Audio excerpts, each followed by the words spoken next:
Joining me now is South Carolina Congresswoman Nancy Mace, member of the House Oversight, Armed Services, and Veterans Affairs Committees. Congresswoman, it's good to see you. Thank you so much for being here this morning. I want to get to a lot of things with you, particularly this new ticket on the Democrat side. But first, you're on the Oversight Committee. What have you been doing in terms of trying to get to the bottom of this assassination attack on President Trump's life? It's pretty incredible that all of these weeks later, we still don't have much information about him, the shooter. Yeah, that's right. And now Speaker Johnson has created a special task force that will continue that investigation. So it'll be handed over to the task force. Early on, of course, the Oversight Committee and Judiciary sent inquiries, requested briefings, and tried to hold hearings. Of course, we saw what happened to Kim Cheadle at the oversight hearing, and thankfully she resigned her post. And I hope that this administration will do a heck of a lot better than they did last time, because we need to protect President Trump and anyone on the presidential ticket running for president or vice president. There are a lot of threats now that we are learning, and I want to praise the undercover agents that came forward with information about the attempted plot by a Pakistani man with Iranian ties on President Trump. We're learning more through the media. We're not learning it through our investigations because the Department of Homeland Security, FBI, and Secret Service have been close-hold and not been willing to share information with any of us so far in Congress. Yeah, you were great on that hearing that day with the Secret Service head, Cheadle, in terms of holding her to account. But let's talk about holding the Democrats to account here with this new ticket. Kamala Harris's new VP pick is Tim Waltz, and they're in lockstep on the border. He signed a law last year granting driver's licenses to illegal migrants. He wants free health care for illegals, passed measures to make illegal migrants eligible for tuition-free college. He supports sanctuary city policies. Waltz's record on crime, while governor of Minnesota, also in focus. Violent crime in Minnesota up 30% under his leadership. The police force shrunk by nearly 40%, and nearly 50,000 people left the state between 2020 and 2022. Not to mention he was in charge during the 2020 riots over the death of George Floyd. Congressman, what does this ticket tell you about where Kamala Harris wants to bring America?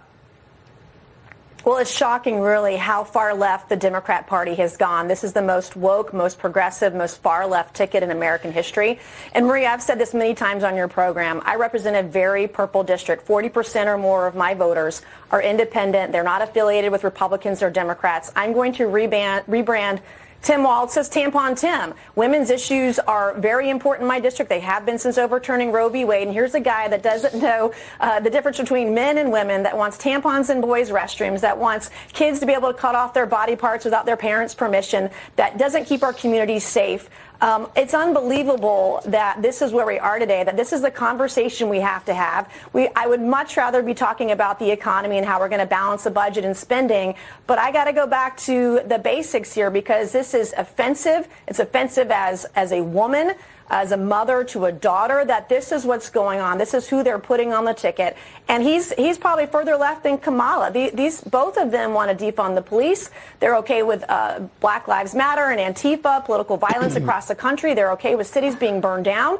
And they do nothing to stop it. And as a mom and as a woman, I think it's the most offensive ticket to women in American history. Well, we've talked about the economic policies with the among the highest taxes that we've seen in the union in Minnesota. But you mentioned the abortion thing. He passed one of the nation's most permissive abortion statutes that has essentially no limits and no age consideration for minors in that regard. And he declared Minnesota to be a, quote, trans refuge, with a law saying that the state will ignore a court order for the removal of a child issued in another state because the child's parent or guardian assisted the child in receiving gender-affirming care in that state, according to the Wall Street Journal.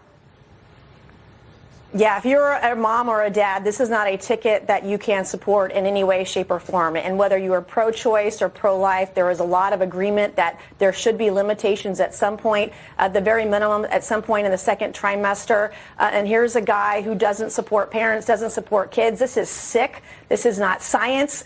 It's highly offensive. And the fact that we have to go back and have these very basic conversations about things that we shouldn't be talking about, boys and girls sports, tampons in boys' restrooms. I mean, it's just so offensive to me as a woman. I can't believe that this is the ticket they're putting forward today. I think it's a huge advantage for Donald Trump and J.D. Vance to be able to go back to suburban women and say, this is why this ticket, why they don't support you. And I'm the first woman to graduate from the Citadel, the Military College of South Carolina. I am not going to allow progressives and the left and these woke people to take away every single achievement by women in this country, by real women. And you saw it in the Olympics over the last couple of weeks, 2 boys now competing for the top of the ticket in women's boxing. All of everything that we've achieved over the last 100 years during women's suffrage, post-women's suffrage, are going to be taken away by these progressive policies. And I'm not going to allow it to happen on my watch, in my district, my state, or my country. I'll be fighting alongside everybody else to make sure they know the truth and the facts about who Tim Waltz is, who Kamala Harris is, and what their agenda is really about for the American people. Yeah, I mean, all of that, and yet they're calling you weird. Tim Waltz the other day said weird and creepy. I guess, let me bring the panel in here for a second, Congresswoman. I mean, I guess it's worth noting that Bernie Sanders is celebrating the pick.